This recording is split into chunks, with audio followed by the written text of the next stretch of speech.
सत श्री अकाल जी, तुसीं देख रहे हो D5 चैनल पंजाबी। चंडीगढ़ के नज़दीक चिड़ियाघर है जिहड़ा छतबीड़, उत्थे दो बच्चों की कब्ज जिहड़े ने शेर के बच्चे, टाइगर के बच्चे ने, चीतियां के बच्चे, उन्हां दी मौत हो गई है। खबर जिहड़ी है अज छतबीड़ के प्रशासन ने खुद साझी की है।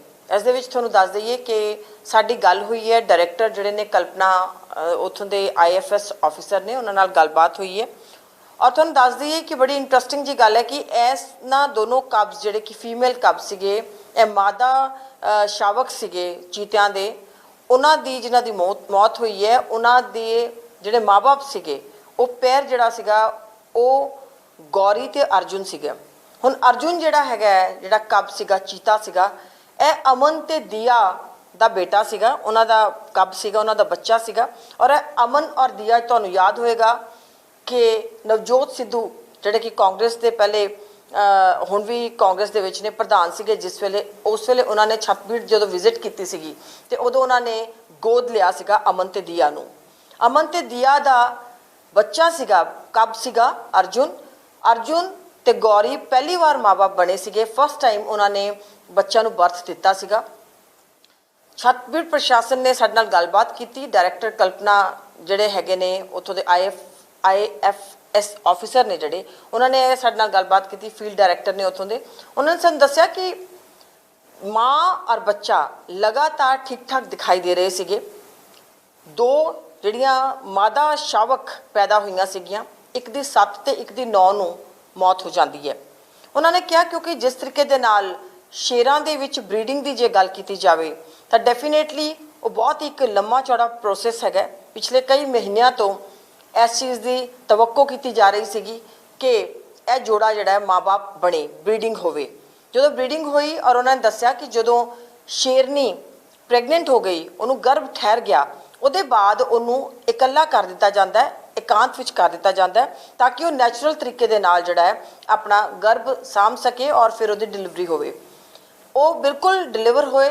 दो कब्ज, दो शावक जिहड़े सीगे, मादा शावक शेरनी गौरी नूं होए, टाइगरस नूं होए, ठीक ठाक सीगे। उन्होंने कहा कि प्रशासन सिर्फ इन्ना कर सकता सी कि उन्होंने CCTV कैमराज के थ्रू लगातार असीं मॉनीटर कर रहे सीगे।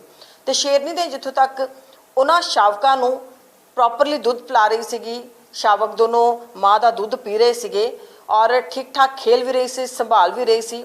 और खास करके शेरां दे विच या जानवरों दे विच हुंदा है कि वो अपने बच्चों की साज संभाल जो करते हैं, ਉਹਦੇ ਵਿੱਚ दिखाई देता है कि वो चटते हैं अपने बाल बच्चों चट के ਉਹਦੀ ਜਿਹੜੀ साज संभाल करते हैं।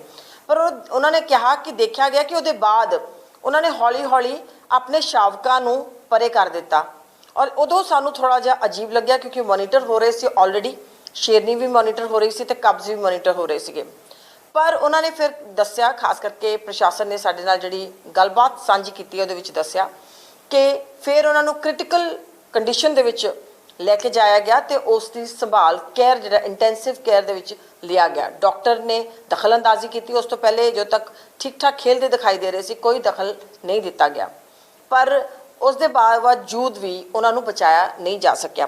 उसके बाद जो एक प्रैस नोट जारी किया, उन्होंने यह भी दस्सिया है कि जिहड़े उन्होंने पोस्टमार्टम लिए बॉडीज़ भेज दित्तियां गई और बचाने की हर कोशिश की गई, पर उसके बावजूद हिस्टो पैथोलॉजिकल जांच लई, पैथोलॉजिकल जांच लई उन्होंने IVR बरेली भेज दिता गया ते नाले गड़वासू लुधियाना दे विच उन्हां दे जिहड़े ने पोस्टमार्टम लई बॉडीज़ भेजिया गई ने। पता लगाने की जांच करके कोशिश की जा रही है कि की कारण वजह रही होएगी कि उन्हां दी मौत हुई है, क्योंकि बहुत ही ज़्यादा एक औखा प्रोसीजर होंदा है खास करके। और खास करके डायरैक्टर मैडम ने साडे नाल जदों गलबात की है कल्पना जी ने, तो उन्होंने भी दस्सिया कि डेफिनेटली एक बहुत ही अफसोस की गल हैगी है, क्योंकि काफ़ी ज़्यादा मेहनत के नाल गौरी जिहड़ी है फर्स्ट वार माँ बनी सीगी। और डेफिनेटली ये बच्चे जिहड़े सीगे जे जिंदा रहते, क्योंकि एक लंबा प्रोसीजर होंदा और बहुत गैप के बाद जिहड़ा है शेर वैसे भी एक्सटेंट होंदे चले जा रहे जिस तरीके दे नाल, और कैप्टिव पोजीशन दे विच खास करके, क्योंकि उन्होंने पिंजरे विच रखा गया सी, वो कोई जंगल के शेर नहीं सीगे, ते इस करके होर भी ज़्यादा जरूरी सीगा कि वो कब जिहड़े बचाए जा सकते। पर ਉਹ ਨਹੀਂ ਦੋਨੋਂ ਬਚੇ। 7 ਤਰੀਕ ਨੂੰ ਇੱਕ ਕਬ ਦੀ ਮੌਤ ਹੋ ਜਾਂਦੀ ਹੈ ਔਰ ਇੱਕ ਦੀ ਮੌਤ ਜਿਹੜੀ ਹੈ 9 ਤਰੀਕ ਨੂੰ ਹੁੰਦੀ ਹੈ। ਇਸ ਦੇ ਬਾਬਤ ਸਾਡੇ ਨਾਲ डायरेक्टर ਜਿਹੜੇ ਨੇ ਕਲਪਨਾ, ਉਹਨਾਂ ਨੇ ਸਾਡੇ ਨਾਲ ਗੱਲਬਾਤ ਕੀਤੀ ਹੈ, ਤੁਸੀਂ ਉਹ ਵੀ ਗੱਲ ਸੁਣੋ।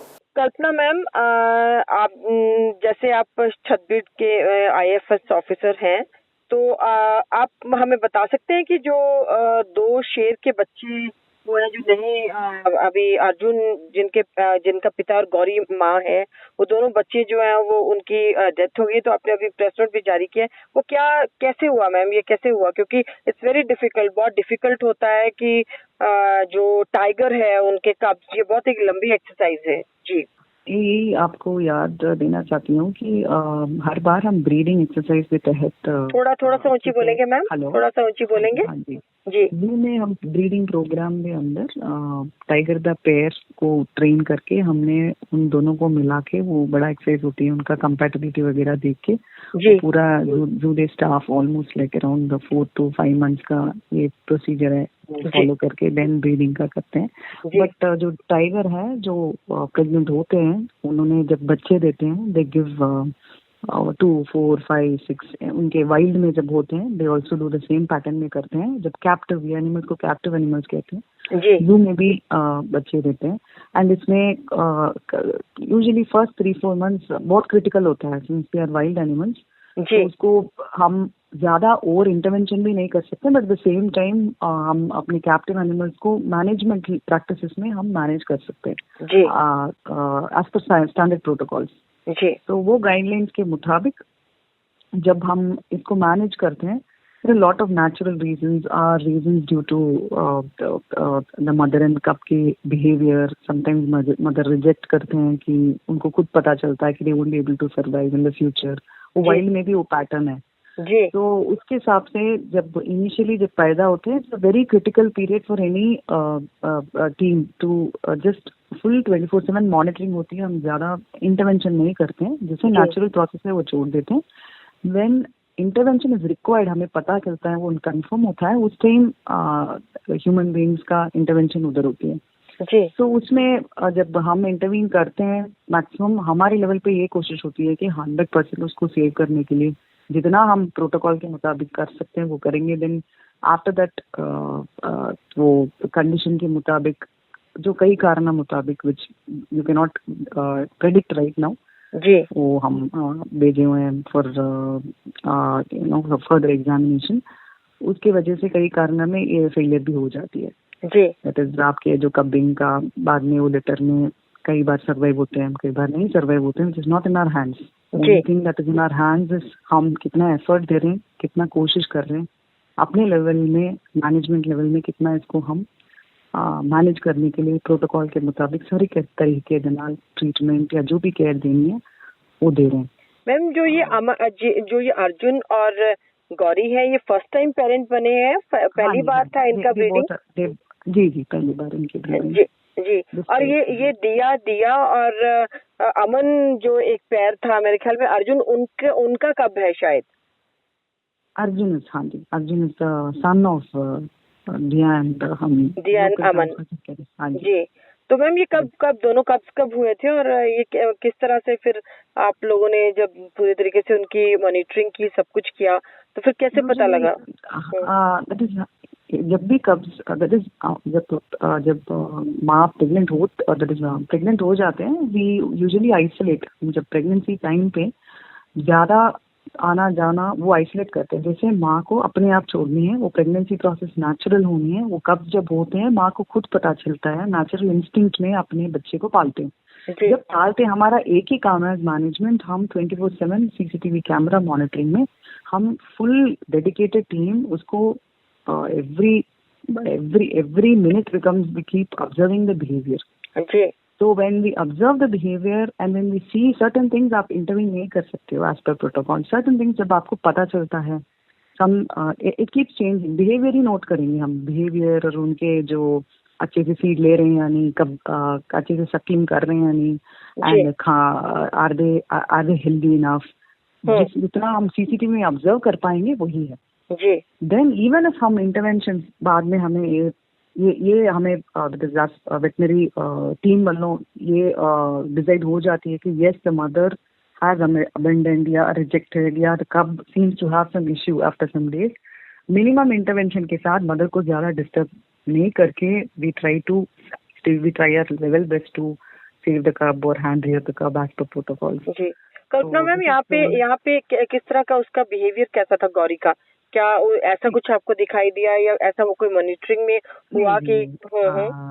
नहीं, that is what we saw is it's a natural mother की जो कब्स होते हैं अलग अलग कब्स के साथ it might have a it is something that we observe from far away. जी तो इसमें हमें जो दिखता है इट वाज जो अब तक मतलब जो एक कप के पहले जो भी दिखा है इट वाज अ नॉर्मल, अच्छे से दूध ले रहे थे and everything and we don't know ना every day what is the development with respect to the mother and the child within their body or within their वो हम कभी भी you cannot predict. So every day it's a critical, इसलिए हम कहते हैं कि first 3 months is a critical care management. So wherein हम एक behavior, everything we notice, its behavior seemed very normal. First cub it was like mother was entertaining the cub, दोनों cub को entertain कर रहे थे, अच्छे से दूध दे रहे थे। धीरे धीरे in 2-3 days it literally showed that कब को rejection मतलब मदर को instinct अपने instinct में decides and starts pushing away the cub, दूध नहीं देते हैं and cub tried. So when that comes हमें पता चलता है कि एक टाइम के बाद cub is trying and if it's not able to take milk then we intervene and we try to save the cub. So when but it is very very कैसे बोलूं minute level पे it is a critical care management कहते हैं ना। It is usually when it is with the animal it is always good, with the mother जब होते हैं ना it is always good. It's the best thing of practice is जितना cub and mother इकट्ठे रहते हैं उतना अच्छा होती है। जी बिल्कुल। And we intervene and we give our we have protocols and everything, but it's called critical care management. उसमें even if you follow protocol sometimes due to natural reasons or any other reasons वो कब के survive नहीं हो पाते हैं। Ma'am जो दोनों जो कब्स थे वो मेल थे या फीमेल थे या एक मेल और फीमेल था? 2 फीमेल थे जी। दोनों फीमेल थी? जी। तो अभी ये मेरे ख्याल में जो आपकी प्रेस नोट या जो जानकारी हमें पता लगी है ये 3 अगस्त को दोनों कब्स हुए थे, राइट? जी। और ये कब मतलब कि कब ये व्हेन दे डाइड? कल आज on 7th one cub expired and on 9th yesterday night one cub expired. जी जानकारी देने के लिए बहुत बहुत धन्यवाद ma'am, thank you so much. ऐसे कि ਸਾਡੇ ਨਾਲ डायरेक्टर कल्पना ਜਿਹੜੇ कि छठबीड़ ਦੇ डायरेक्टर ने IFS ऑफिसर ने फील्ड डायरेक्टर ने ਉਹਨਾਂ ਨਾਲ ਅਸੀਂ ਗੱਲਬਾਤ ਕੀਤੀ ਹੈ। ਤੁਹਾਨੂੰ ਇੱਕ ਵਾਰ ਫਿਰ ਤੋਂ ਦੱਸ ਦਈਏ ਕਿ ਛੱਤਬੀੜ ਜਿਹੜੀ ਕਿ ਚੰਡੀਗੜ੍ਹ ਦੇ ਨਜ਼ਦੀਕ ਇੱਕ ਜ਼ੂ ਹੈਗੀ ਹੈ ਔਰ ਬਹੁਤ ਪਪੂਲਰ ਜ਼ੂ ਹੈਗੀ ਹੈ, ਉਹਦੇ ਵਿੱਚ ਸ਼ੇਰ ਤੇ ਸ਼ੇਰਨੀ ਅਰਜੁਨ ਤੇ ਗੌਰੀ ਪਹਿਲੀ ਵਾਰ ਮਾਂ-ਬਾਪ ਬਣੇ ਸੀਗੇ ਤੇ ਉਹਨਾਂ ਦੇ 2 ਮਾਦਾ ਕਬਜ਼ ਹੋਏ ਸੀ, ਬੱਚੇ ਹੋਏ ਸੀ ਜਿਨ੍ਹਾਂ ਦੀ 7 ਤੇ 9 ਤਰੀਕ ਨੂੰ ਮੌਤ ਹੋ ਜਾਂਦੀ ਹੈ। ਬਹੁਤ ਹੀ ਅਫਸੋਸ ਜਤਾਇਆ ਹੈਗਾ ਤੇ ਇਸ ਦੇ ਬਾਬਤ ਛੱਤਬੀੜ ਦੀ ਪ੍ਰਸ਼ਾਸਨ ਨੇ ਇੱਕ ਪ੍ਰੈਸ ਨੋਟ ਵੀ ਜਾਰੀ ਕੀਤਾ ਹੈ। ਤੁਸੀਂ ਦੇਖਦੇ ਰਹੋ D5 ਚੈਨਲ ਪੰਜਾਬੀ। ਨਿਡਰ ਹਾਂ, ਨਿਰਪੱਖ ਰਹਾਂਗੇ, ਆਜ਼ਾਦ ਹਾਂ, ਸੱਚ ਕਹਾਂਗੇ। ਗੱਲ ਕਰਾਂਗੇ ਸਿਆਸੀ ਹਵਾ ਦੀ, ਹੋਣਗੇ ਹੁਕਮਰਾਨਾਂ ਨੂੰ ਸਿੱਧੇ ਸਵਾਲ। ਸਭ ਤੋਂ ਪਹਿਲਾਂ ਪਹੁੰਚਾਵਾਂਗੇ ਤੁਹਾਡੇ ਤੱਕ ਸਿਰਫ ਸੱਚੀ ਖਬਰ। ਦੱਸਾਂਗੇ ਕੌਣ ਕਰ ਰਿਹਾ ਹੈ ਤੁਹਾਡੇ ਤੇ ਸਬਰ। ਵਿਦੇਸ਼ਾਂ 'ਚ ਬੈਠੇ ਪੰਜਾਬੀਆਂ ਦੇ ਹੱਕ ਦੀ ਕਰਾਂਗੇ ਗੱਲ। ਕੈਨੇਡਾ ਦੀ ਹਰ ਸਿਆਸੀ ਖਬਰ ਲੈ ਕੇ ਆਵਾਂਗੇ ਤੁਹਾਡੇ ਵੱਲ। ਉੱਭਰਾਂਗੇ ਪੰਜਾਬ ਦੀ ਆਵਾਜ਼ ਬਣ ਕੇ। ਹੋਣਗੇ ਹਰ ਪਹਿਲੂ ਤੇ ਰੋਜ਼ ਚਰਚੇ। ਖੋਲਾਂਗੇ ਅੰਦਰੂਨੀ ਰਾਜ, ਬਣਾਂਗੇ ਬੁਲੰਦ ਆਵਾਜ਼। ਖੇਡ, ਸਿੱਖਿਆ, ਸਿਹਤ, ਖੇਤੀ ਦੀ ਬਾਤ ਪਾਵਾਂਗੇ। ਹਰ ਪਿੰਡ, ਹਰ ਸ਼ਹਿਰ ਜਾਵਾਂਗੇ। ਮਨੋਰੰਜਨ ਨਾਲ ਜੁੜੇ ਕਲਾਕਾਰਾਂ ਨਾਲ ਕਰਵਾਵਾਂਗੇ ਮੁਲਾਕਾਤ। ਸੰਘਰਸ਼ਾਂ ਵਾਲੀ ਜ਼ਿੰਦਗੀ ਤੇ ਮਾਰਾਂਗੇ ਝਾਤ। ਕੀ ਨੇ ਸਾਡੇ ਕਾਨੂੰਨ, ਫਰਜ਼ ਤੇ ਅਧਿਕਾਰ? ਕੀ ਕਰਦੀ ਹੈ ਸਾਡੀ ਸਰਕਾਰ? ਕੀ ਹੈ ਤੁਹਾਡੀ ਮੁਸ਼ਕਲ ਦਾ ਹੱਲ? D5 ਚੈਨਲ ਪੰਜਾਬੀ ਦੀ ਕਚਹਿਰੀ 'ਚ ਹੋਵੇਗੀ सिर्फ लोकां दी गल। धर्म, धरोहर, सेहत और संस्कृति की होगी बात। अब D5 चैनल हिंदी भी होगा सर। D5 चैनल पंजाबी, अपनी धरती, अपने लोक। सत श्री अकाल जी, मैं हाँ कुलराज रंधावा ते तुसी देख रहे हो D5 चैनल पंजाबी, जो लॉन्च हो चुका है हुण कैनेडा विच।